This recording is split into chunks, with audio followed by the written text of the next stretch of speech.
LPU ప్లేస్మెంట్ల రికార్డులు సృష్టిస్తోంది. Final year student 2.5 కోట్ల ప్యాకేజ్ పొందుతున్నారు. 1700 మందికి పైగా ఎల్పియు స్టూడెంట్స్ 10 లక్షల నుంచి 2.5 కోట్ల ప్యాకేజెస్ పొందారు. విద్యా విప్లవం ప్రారంభమైంది లవ్లీ ప్రొఫెషనల్ యూనివర్సిటీలో. విజయనగరంలో ఉగ్ర మూలాలు బయటపడడంతో ప్రజలు భయాందోళనకు గురవుతున్నారు. ఎక్కడ బాంబులు పేలతాయో అని ప్రాణాలు గుప్పిట్లో పెట్టుకుని తిరుగుతున్నారు. ఆబాదీ వీధిలో కార్డనన్ సర్చ్ నిర్వహించాలని, పేలుళ్ల కుట్ర కేసులో అరెస్ట్ అయిన సిరాజ్ నివాసం ఉన్న వీధి వాసులు జిల్లా కలెక్టర్ను కోరామంటున్నారు. అక్కడి స్థానికులతో మా ప్రతినిధి యుగంధర్ ఫేస్ టు ఫేస్.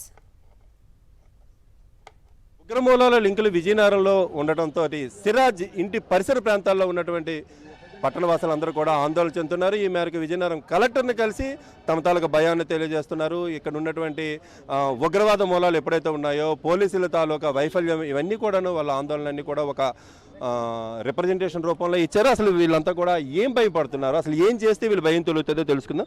చెప్పండి, మీరు ఎక్కడుంటున్నారు, మీకు ఇప్పుడు ఉన్నటువంటి భయం ఏంటి? నేను ఉండేది అంబడిసత్రం సార్. మా ఇల్లు అనుకుని 6 ఇల్లు దాటిన తర్వాత ఉగ్రవాది సిరాజ్ అనే ఇల్లు ఉంది సార్.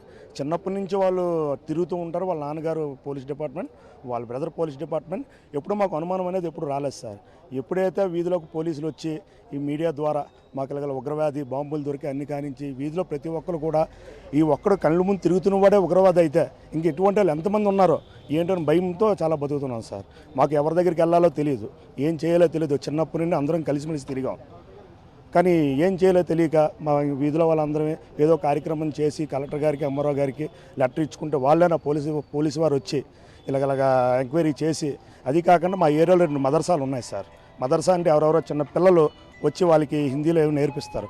వాళ్ళు ఎక్కడి నుండి వస్తున్నారో తెలియట్లేదు. వాళ్ళు ఇండియా వాళ్ళో తెలియట్లేదు, పాకిస్తాన్ వాళ్ళో తెలియట్లేదు, బంగ్లాదేశ్ వాళ్ళో తెలియట్లేదు. అదొక భయం ఉంది సార్. అదేండి మీకు చెప్పండి, ఏం చేస్తే మీ భయం తొలుగుతుంది? ఇప్పుడు పోలీసులు ఏం చేయాలి, అధికారులు ఏం చేయాలి, ఏం చేస్తే మీరు ప్రశాంతంగా ఉంటారు? సార్, మసీదులో మెయిన్ అంబడిసత్రం జంక్షన్లో మసీదులోని చిన్నపిల్లలు వస్తారు, ఆటోల్లో గట్టి విపరీతంగా రకరకాల మనుషులు వస్తున్నారు సార్.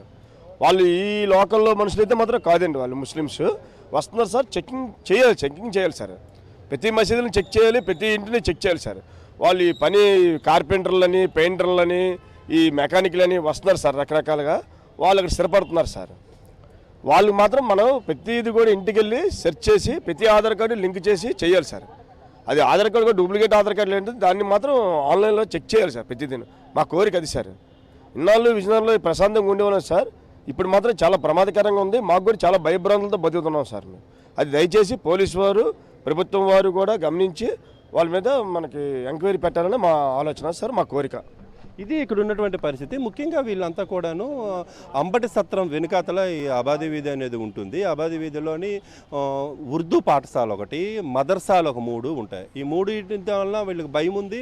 ఒకవైపు బంగ్లాదేశ్ నుంచి కానీ లేకపోతే ఇతర ఎవరైతే ముస్లింలు ఆ దేశాల నుంచి ఇక్కడికి వచ్చి వలస వచ్చి ఇక్కడ పునరావాసం పొందుతుండటమో లేకపోతే షెల్టర్ తీసుకోవటమో జరుగుతుంది. వీళ్ళందరికీ కూడా అనుమానంలోనే వీళ్ళందరూ కూడాను ప్రొఫెషనల్స్ కానీ, ఎలక్ట్రీషియన్ కానీ, ప్లంబర్స్ కానీ, స్థానికుల తాలూకా ఆందోళనగా కనిపిస్తుంది. వీడియో దృష్టి ఈశ్వర్తో యుగంధర్, సాక్షి టీవీ, విజయనగరం నుంచి.